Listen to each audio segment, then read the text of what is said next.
Let's step inside the AquaDome and Suite neighborhoods on the Icon of the Seas, Royal Caribbean's record-breaking cruise ship, for an intimate glimpse into this new area with new amenities. Hi, I'm Bonnie, and I can say in all my countless cruises I have never seen such an innovative ship. Are you curious about the ship's creative layout and fresh experiences?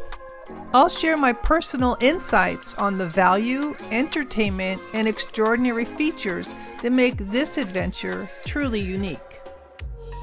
Let's dive deeper for a full AquaDome tour, including a sneak peek of the newest water show, Aqua Nation.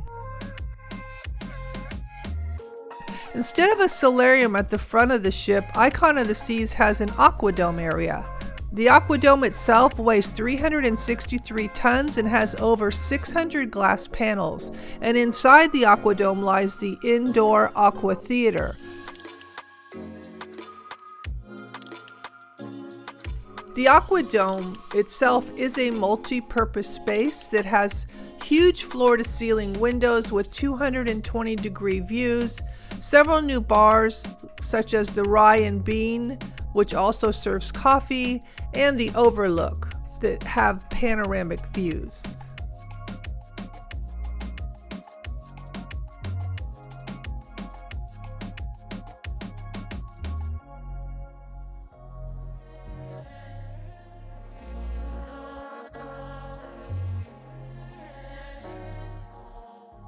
It accommodates people looking for indoor seating away from the crowds, and it almost acts like a solarium, but there is not as much seating in comparison. I managed to find a seat once on my trip.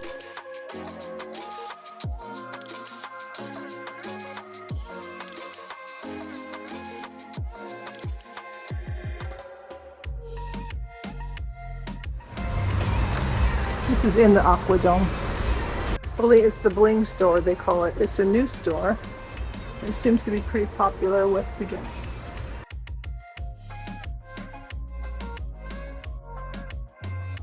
And then there is a new dining venue which is complimentary called the AquaDome Market, and it has 5 food stands.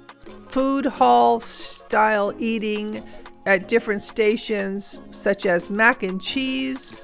There's Greek bowls and pitas, Asian dishes, some crepes, and more. Hi! Bacon mac, chili mac, broccoli mac, pepperoni mac, and classic mac. Thank you. It's sweet and sour shrimp, chicken teriyaki with smell peas, ginger beef with bell peppers, stir-fried vegetables with tofu. There's a crepe station right there. They make all kinds of bon appetit crepes. That looks yummy.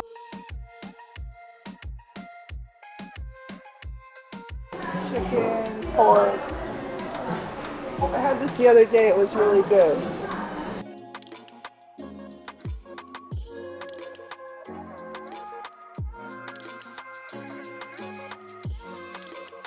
Beverage station here.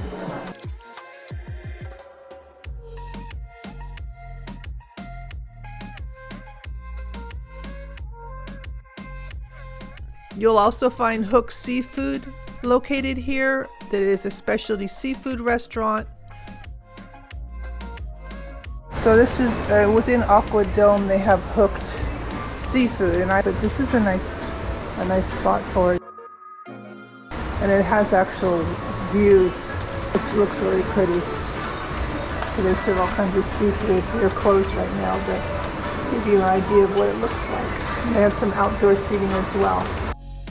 Between decks 16 and 19, there is an area called the Suites neighborhood, and it is exclusively for suite guests.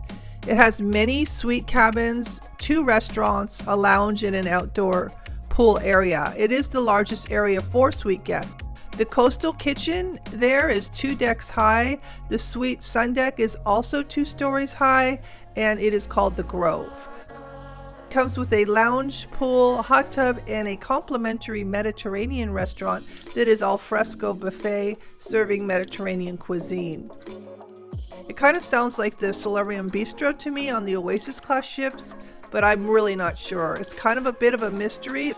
I have to say I wasn't able to actually access the suite neighborhood because it is exclusive and it is not open to the public. So I'm curious, have any of you seen the suite area? Let me know in the comments. It is very intriguing. It sounds amazing, but again, I don't really have any ability to get into that area. From what I understand, the benefits that are included with the suite class is, of course, dinner at the coastal kitchen. You are given robes to use on board. You have luxury pillow top mattresses and amenities. You have a Lavazza espresso coffee machine. And they've expanded the coastal kitchen to 2 decks with AquaDome views. The AquaDome show is absolutely amazing. The area that you're sitting in is a bit cozier than what you might find on other Oasis class ships, but it is a performance that you won't forget anytime soon, and it is quite memorable.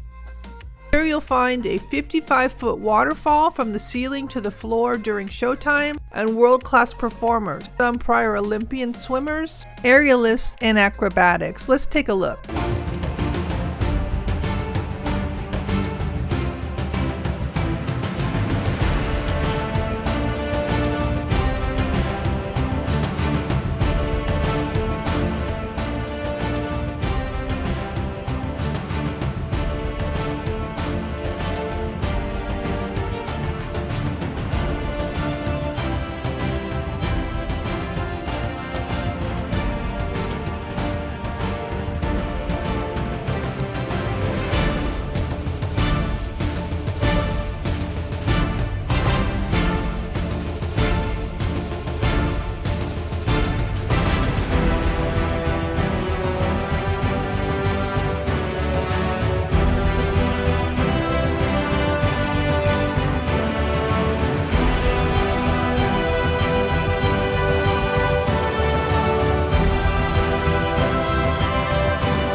It is a stunning place. It's one of those places on the ship where you want to spend a good part of your time, that I wish there was a bit more seating. It seems like the idea was to grab a drink, soak in the views, and then move on to the next spot. But what I've noticed is people are finding these cozy spots so inviting, they're staying a little bit longer than expected, and it making it feel like it's kind of an impromptu solarium. So just a heads up, if you're planning to find a spot to relax, it may be difficult in that area.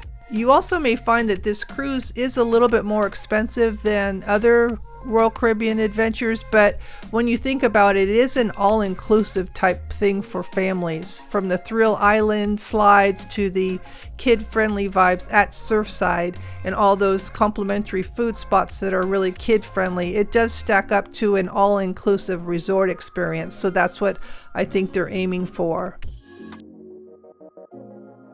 It is a rich, family-friendly, and absolutely worth considering for your next vacation, just depending on what you're looking for. And it would be a great thing to check out, and I did have a good time.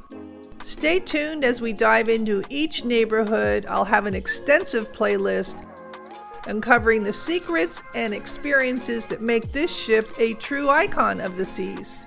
And if you have found this helpful, informative, or you've learned something, please give this a thumbs up and consider subscribing. Thank you so much for watching, and until next time.